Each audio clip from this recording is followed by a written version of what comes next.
दोस्तों अब बात करते हैं हम कंस्ट्रक्शन प्रोसेस के सेकंड पॉइंट, जो कि होता है एक्सकवेशन। कि हमने साइट तो क्लीन करा दी, लेकिन साइट क्लीन कराने के बाद अब हमें प्रॉपर मार्किंग करनी होती है किसकी? एक्सकवेशन की। अब उस एक्सकवेशन की मार्किंग करने के लिए हमको मिलती है एक सेंटर लाइन लेआउट की ड्राइंग। जैसा कि आप लोग देख रहे हैं, सेंटर लाइन लेआउट की ड्राइंग मिलती है हमको। इस ड्राइंग की सहायता से हम प्रॉपर्ली मार्क करते हैं अपने प्लॉट में, और मार्क करने के बाद, मार्किंग करने के बाद यहाँ पर जैसा कि आप लोग देख रहे हो चूना मार्किंग की गई है, लाइन की मार्किंग की गई है, जिससे हमारी लेबर को, जेसीबी को आराम से दिख सके कि कहाँ पर उनको एक्सकवेशन स्टार्ट करना है अपनी कंस्ट्रक्शन प्रोसेस के लिए। आगे जो भी हम कंस्ट्रक्शन कर रहे हैं उसके लिए सबसे मुख्य रूप में आवश्यकता होती है इस प्रोसेस की। तो हम निकालते हैं इसकी क्वांटिटी, कि एक्सकवेशन पार्ट की क्वांटिटी कैसे निकाली जाती है, वो मैं डिस्कस करूंगा इस टॉपिक में। तो सबसे पहले हम जब आगे बढ़ते हैं तो हमने देखा कि एक इमेज दिख रही है जिसके अंदर हमें मार्किंग होता हुआ दिख रहा है, साथ में आप पीछे देखेंगे जेसीबी एक्सकवेट कर रहा है। तो जैसा कि आप लोगों ने देखा कि यहां पर जो मार्किंग दिख रही है आपको, मार्किंग की जो पोजीशन है कुछ इस तरह से है। मार्किंग कुछ ऐसे दिख रही है आप सभी को। अब इस मार्किंग में लेंथ क्या है, विड्थ क्या है, हमको केवल वो डिटेक्ट करना है यहां से। तो यहां से देखा मैंने, यहां तक की दूरी, ये जो दूरी दिख रही है आपको, आप ध्यान से देखेंगे आपके ड्राइंग में नीचे के साइड एक टेबल दी गई है जिसमें लिखा है F1 और F2 दो तरह की फुटिंग। F1 फुटिंग का साइज दिया गया है आपको 1800 और 1800, इस तरह से साइज दिया हुआ है आपको। और F2 फुटिंग और है जिसका साइज दिया हुआ है आपको 1500 by 1500। That is called length, that is called width. तो यहां से लेकर यहां तक की दूरी आपकी कितनी हो जाएगी? 1800, 1.8 मीटर। और साथ में यहां से लेके यहां तक की दूरी ऑब्वियसली हो जाएगी आपकी 1.8, क्योंकि F1 फुटिंग के लिए मैं इसको कंसीडर कर रहा हूं। तो आपका ये भी कितना हो जाएगा? 1.8 मीटर क्रॉस 1.8 मीटर। लेकिन ये जो साइज दिया हुआ है आपके ड्राइंग में, ये है फुटिंग का साइज। मान लो फॉर एग्जांपल आपको करना है एक्सकवेशन, और ये आपकी है सॉइल, ये आपकी है सॉइल। आप इसी से ही लगाते हुए आपने एक्सकवेशन किया नीचे की ओर, मतलब आप जहां खड़े, जो सॉइल होते हैं जहां पर हम खड़े होते हैं वो होता है नेचुरल ग्राउंड लेवल। आपने वहां से एक्सकवेशन करना स्टार्ट किया, और एक्सकवेशन स्टार्ट करने के बाद आपने फुटिंग को दिया। फुटिंग आपके कांटेक्ट करेगी किससे? ये आपकी क्या है, यहाँ पर सॉइल होगी, सॉइल के साथ कनेक्ट हो जाएगा आपका क्या? फुटिंग का कंक्रीट। और फुटिंग कंक्रीट में क्या होता है? Water cement ratio. फुटिंग में क्या कनेक्ट है? आपका वाटर सीमेंट रेशियो। अब यहां पर जो है वाटर सीमेंट रेशियो, मतलब आपका जो वाटर है वो किसकी क्वांटिटी पर डिपेंड कर रहा है? सीमेंट की क्वांटिटी पर डिपेंड कर रहा है। अब अगर सॉइल ने, क्योंकि सॉइल की टेंडेंसी होती है मॉइस्चर को एब्जॉर्ब करना, अब यदि सॉइल ने आपके कंक्रीट का वाटर सीमेंट रेशियो एब्जॉर्ब कर लिया, आपकी स्ट्रेंथ हो जाएगी यहाँ पर डिक्रीज। आपका जो कंक्रीट है, फुटिंग कंक्रीट की स्ट्रेंथ जो हमें मिलने वाली थी वो हो चुकी होगी डिक्रीज, क्योंकि यहाँ पर हमारा एब्जॉर्ब कर लिया किसने? सॉइल ने। तो हम सॉइल और अपनी फुटिंग के बीच में कुछ गैप देते हैं। मतलब मान लीजिए ये मेरी फुटिंग है यहाँ पर, इसके बीच में, और यहाँ पर ये सॉइल है, ये ऐसे सॉइल कनेक्ट है यहाँ पर। मैं इसके सॉइल के बीच में और फुटिंग के बीच में एक थोड़ा सा गैप दूंगा। वो गैप देते हैं हम 100 mm का, 100 mm की दूरी लेते हैं हम यहाँ से। तो मैं भी यहाँ से क्या करूंगा, इसको थोड़ा रफ कर देता हूं मैं इधर से। मैं यहाँ से 100 mm आगे की दूरी ली मैंने, यहाँ पर 100 mm का। सेम इस साइड से भी मैंने 100 mm की कुछ दूरी लिया, यहाँ से भी 100 mm, यहां से भी 100 mm की दूरी, और यहां से भी 100 mm की मैं यहां पर लूंगा दूरी। एक डिस्टेंस ले लिया मैंने 100 mm का।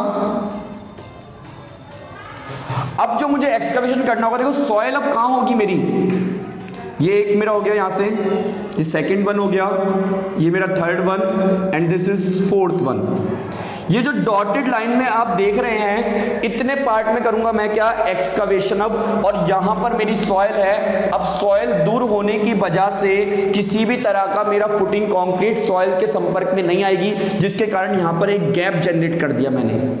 अब लेकिन यहां से लेकर यहां तक का जो साइज था वो था 1.8 मीटर, यदि ये F1 फुटिंग है, और यहां से लेकर यहां तक की दूरी थी 1.8 मीटर, यदि ये F1 फुटिंग है। तो 1800 जो दिया गया है ये mm में दिया गया है आपको डिस्टेंस ड्राइंग के अंदर, लेकिन यहां पर जो डिस्टेंस लिया हमने किस में लिया है, मीटर में लिया है।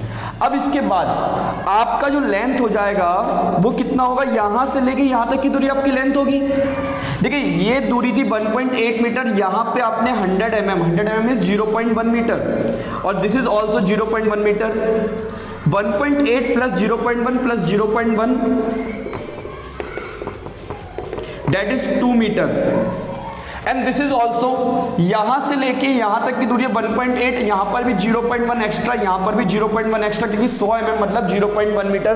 तो ये टोटल जो दूरी हो गई आपकी यहां से लेके यहां तक की, ये हो गई आपकी कितनी, 1.8 प्लस 0.1 प्लस 0.1। तो हमें विड्थ भी पता चल गई, लेंथ भी पता चल गई कितनी, 2 मीटर बाय 2 मीटर की, 2 मीटर बाय 2 मीटर की हमें क्या पता चल गई, विड्थ पता चल चुकी है। अब मैं इसको पुटअप करता हूं अपने एस्टिमेशन शीट में। तो यहां पे मैंने सेकंड सीरियल नंबर डाला, सेकंड सीरियल नंबर में मैं लिखता हूं यहां पर एक्सकवेशन। अब एक्सकवेशन हमारे ड्राइंग के अंदर दो तरह की फुटिंग दी गई है, एक तो F1 फुटिंग और दूसरी दी गई है F2 फुटिंग। जैसे कि सेंटर लाइन लेआउट आपके सामने रखा हुआ है, उसमें देखेंगे सभी कि जहां पर हमको सेंटर लाइन लेआउट में एक प्लान दिया गया है, प्लान मतलब होता है टॉप व्यू, ऊपर से देखने वाला व्यू। उस व्यू के अंदर प्लान टॉप व्यू में आपको कुछ दिख रहा है F1 और F2, अलग अलग फुटिंग दी गई है, अलग अलग उसके मार्किंग दी गई है, F1 F2 F1 F2, क्योंकि दो ही तरह की फुटिंग है। जल्दी से काउंट करेंगे कि F1 फुटिंग कितनी है और F2 फुटिंग कितनी है। मेरी यहाँ पर काउंट करना है आप सभी लोगों को कि F1 फुटिंग कितनी दी गई है ड्राइंग में और F2 फुटिंग कितनी दी गई है मेरी ड्राइंग में। तो जैसा कि आप लोगों ने काउंट किया होगा, यहाँ पर दो तरह की फुटिंग F1 और F2। जब मैंने F1 फुटिंग की देखा यहाँ पर, तो 16 F1 फुटिंग आ रही है और 8 मेरी F2 फुटिंग आ रही है। 16 फुटिंग ऐसी है जो F1 फुटिंग है, 8 फुटिंग ऐसी है जो F2 फुटिंग है मेरी। अब F1 फुटिंग का साइज यहां पर निकाला मैंने 2 मीटर, लेकिन डायरेक्टली 2 मीटर नहीं लिखूंगा। क्यों नहीं लिखूंगा? जैसा कि मैंने साइट क्लीनिंग में बताया हुआ है आपको कि जो भी आपका एस्टिमेशन चेक करेगा उसको पता होना चाहिए कि आपने कितना एक्स्ट्रा डिस्टेंस यहां पर मेजर किया हुआ है। तो आपको क्या करना है, लेंथ के अंदर इक्वल्स टू दबाना है। जब आप एक्सेल शीट पे जाएंगे तो लेंथ के अंदर इक्वल्स टू लेंगे 1.8 प्लस 0.1 प्लस 0.1। विड्थ के अंदर भी सेम आपको यही काम करना है, 1.8 प्लस 0.1 प्लस 0.1। ऐसा क्यों किया दोबारा देखेंगे, लेंथ दिस, विड्थ दिस। लेकिन अब हाइट का क्या करें, आप ड्राइंग में ध्यान से देखेंगे एक क्रॉस सेक्शनल डिस्टेंस दिया गया है आपको। क्रॉस सेक्शनल डिस्टेंस मतलब यदि मैं इसको यहां से बीचों बीच से कट कर दूं और एक सेक्शन बनाऊं, सेक्शन ए, आपके ड्राइंग के अंदर भी दिया हुआ वो सेक्शन मैं यहां पे बनाता हूं। तो ड्राइंग के अंदर यहां से लेके यहां तक की दूरी NGL, NGL मतलब ground level, natural ground level. NGL मतलब होता है नेचुरल ग्राउंड लेवल। यहां से आपके ड्राइंग ने कुछ इस तरह से क्रॉस सेक्शन बनाया हुआ है, क्रॉस सेक्शनल व्यू है ये क्रॉस सेक्शनल डायग्राम है। अब यहां से लेकर यहां तक की दूरी हमें स्पेसिफाई की गई है ड्राइंग में कि NGL से आपको बिलो द ग्राउंड लेवल से नीचे आपको जाना है कितना, 2 metre. That is the height of excavation. Excavation की लेंथ यहां पर है, विड्थ यहां पर है, and the height is this one. तो हाइट के अंदर मैं लिख दूंगा यहां पर 2 मीटर, क्योंकि हाइट मुझको पता चल चुकी है। मेरी जो ड्राइंग है, ड्राइंग ने साफ स्पेसिफाई कर दिया है कि आपको एक्सकवेशन के अंदर 2 मीटर का एक्सकवेट करना है डेप्थ में। अब क्या करें, इक्वल टू दबाएंगे टोटल के अंदर। जब हम एक्सेल शीट पे काम करेंगे तो यहाँ पे इक्वल टू दबाना, कैलसी यूज नहीं करना है, क्योंकि एक्सेल को जितना इनपुट दोगे वो उतना आपको आउटपुट निकाल के देगा। इक्वल टू दबाया, नंबर ऑफ आइटम पे आपने जाकर क्या कर दिया, क्लिक कर दिया।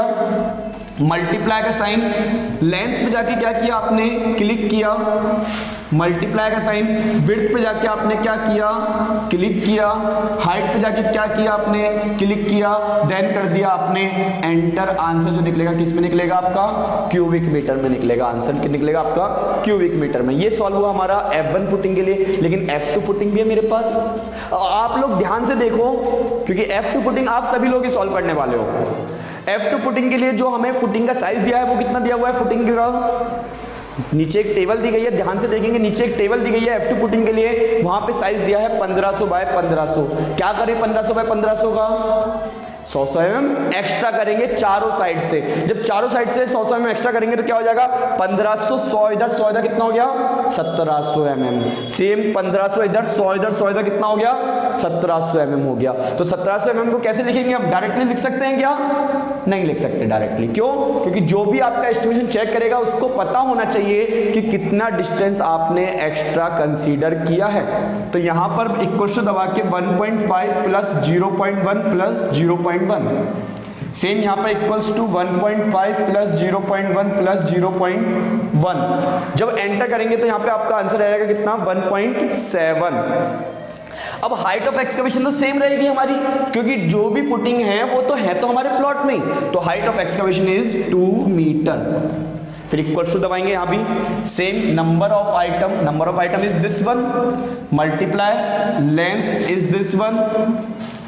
क्लिक करना है हमें इस पे जाकर, लेफ्ट क्लिक, माउस का लेफ्ट क्लिक ले जाना है और क्लिक होगा। मल्टीप्लाई का साइन करने के बाद विड्थ पे क्लिक करेंगे, फिर मल्टीप्लाई का साइन हाइट पे भी क्या करेंगे, क्लिक करेंगे। आंसर किस में निकलेगा हमारा, क्यूबिक मीटर में निकलेगा। लेकिन यहां तो सॉल्व आउट हो गया, लेकिन टोटल क्वांटिटी कहां है। देखो आपको जो मैंने कल मनाली वाला ट्रिप का एग्जांपल दिया था, जरा उससे रिलेट करेंगे।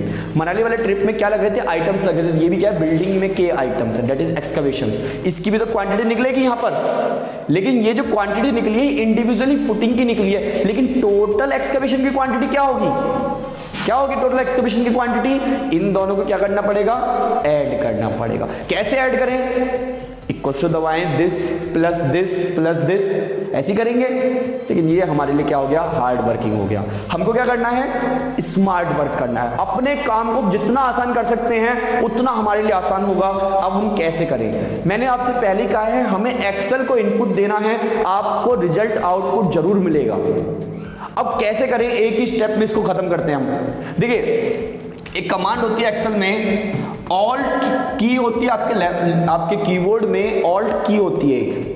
ऑल्ट की के साथ यदि आप प्लस दबाएंगे और एंटर कर देंगे तो ये ऑटोमेटिकली इतने पार्ट को सिलेक्ट कर देगा, ये ऑटोमेटिकली सिलेक्ट कर देगा इतने पार्ट को। आपको बस कर देना है एंटर, और जो आंसर निकलेगा किस में निकलेगा, क्यूबिक मीटर में निकलेगा। जो आंसर निकलेगा किस में निकलेगा, क्यूबिक मीटर में। इसको बोलते हैं, ऑल्ट प्लस को बोलते हैं ऑटो सम। इसको बोलते हैं क्या, ऑटो सम। लेकिन यहां एक छोटी सी दिक्कत है, आपके कीबोर्ड में ऑल्ट की की एक तो यहां पे होती है, एक ऑल्ट की यहां पे होती है, इक्वल टू के बाद प्लस का साइन होता है, एक प्लस यहां पे होता है। अब कौन सा कॉम्बिनेशन यूज करें जिससे ये ऑटो सम हो जाए, क्योंकि ये भी कॉम्बिनेशन पे काम करता है।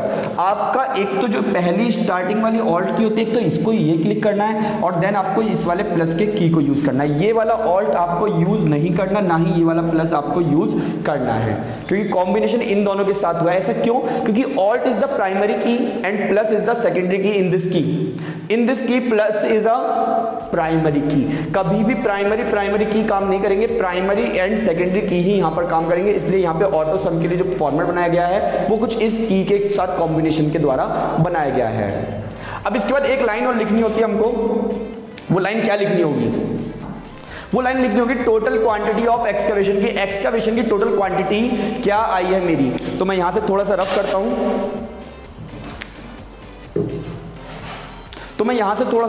हूं, और देखता हूं यहां पर। इसको आप नोट करेंगे, जैसे यहां पर है इसके लिए नोट करेंगे यहां पर, और मैं इतने पार्ट को यहां से रफ कर देता हूं।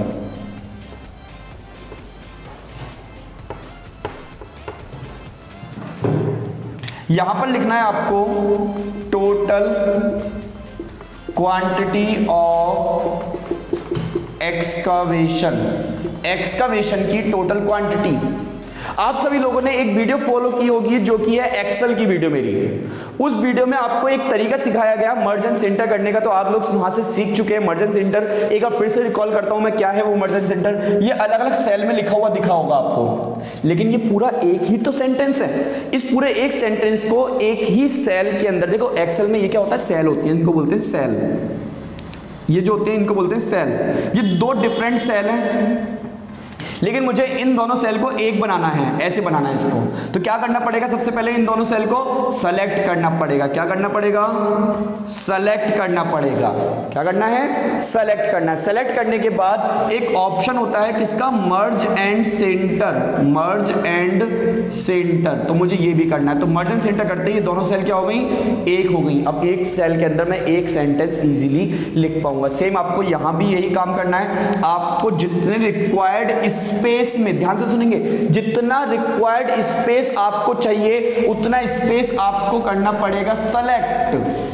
सेलेक्ट करने के बाद आपको क्या करना है, मर्ज एंड सेंटर करना है आपको। तो आप कर देंगे क्या, यहां पर मर्ज एंड सेंटर, और आपका यहां पे हो गया यहां पे second point complete construction process का, जो कि था एक्सकवेशन। ये आपको यहाँ पर क्लियरली समझ में आया कि एक्सकवेशन का सेकंड पॉइंट हमने यहाँ पर कैसे कंप्लीट किया एकदम इजीली मेथड से, और हम किसी भी ड्राइंग का एक्सकवेशन की क्वांटिटीज इजीली निकाल पाएंगे। अब आपको पहली वीडियो, फर्स्ट वीडियो जो मिली थी उसमें एकदम रिलेट हो चुका होगा कि कैसे हमने एस्टिमेशन को समझा। एस्टिमेशन में निकलती है आइटम्स की क्वांटिटी, एस्टिमेशन निकलती है आइटम की क्वांटिटी। जब ये आइटम की क्वांटिटी खत्म हो जाएंगी, हमारी लास्ट हो चुका होगा एक पूरे बिल्डिंग का, तब हम जाएंगे SOR में, शेड्यूल ऑफ रेट में। मात्र बहुत कम टाइम लगेगा हमें शेड्यूल ऑफ रेट में पहुंचने में, लेकिन हमें मेहनत करनी है अभी ऐसे ही सभी कंस्ट्रक्शन प्रोसेस के आइटम्स को निकालने में, क्योंकि हमें हथियार इकट्ठे करने चलाने में मेहनत नहीं लगेगी, लेकिन इकट्ठे करने में ज़्यादा मेहनत लगेगी। सेम वही काम अभी हम कर रहे हैं। हम क्या कर रहे हैं, अभी सभी क्वांटिटीज को निकाल रहे हैं, सॉल्व आउट कर रहे हैं, लेकिन बाद में हम जाएंगे SOR में जब निकलेगा हमारा फाइनल बजट।